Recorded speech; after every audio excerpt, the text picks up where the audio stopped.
Шановны глядач, каго я бачу? Здароў, вітаю, дзень добры, дабры дзень, добрага здароўя, маё шанаванне, рады бачыць, дабраслаў, чалом, чалом здароў, з панядзелкам, гады ў рады, як маешся, як чуешся, што чуваць, як жыццё.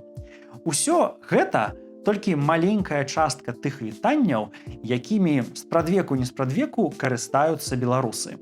А вось такія вітанні, як добрай раніцы, прывіт, прывітанне, дабранак, складана назваць народнымі ды аўтэнтычнымі. Юрась Бушлякоў пісаў, што словамі добрай раніцы да савецкага часу ў Беларусі не віталіся. Раніца – гэта толькі маленькая частка дня, яго пачатак.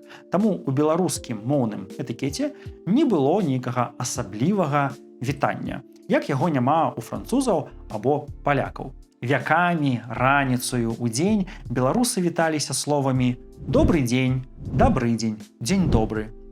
А выраз добрай раніцы скалькавалі ў мінулым стагоддзі з расейскай формы «добрага утра». Ці варта змагацца з гэтую вітальную форму сёння? Думаю, што не. Але не вадзіць ведаць, што яна не народнага паходжання, новая і крыху штучная. Праўда, як піша мовазнаўца Вінцук Вячорка, ёсць значна штучнейшыя формы, напрыклад, дабранак. Такой мадэлі словаўтварэння беларуская мова не ведала. Яна прыйшла за савецкім часам разам з саветызмамі, генсек і юрасоба.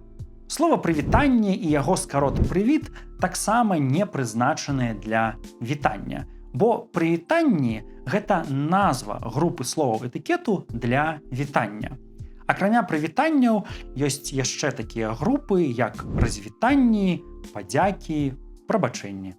А яшчэ больш маўленчага этыкету, карысных цікавінак, правілаў, парадаў, лаянкі і антытрасянкі вы знойдзеце ў маёй базе беларускай мовы па спасылцы ў апісанні гэтага відэа. Не цурайцеся аўтэнтычных беларускіх вітанняў і гаварыце па-беларуску.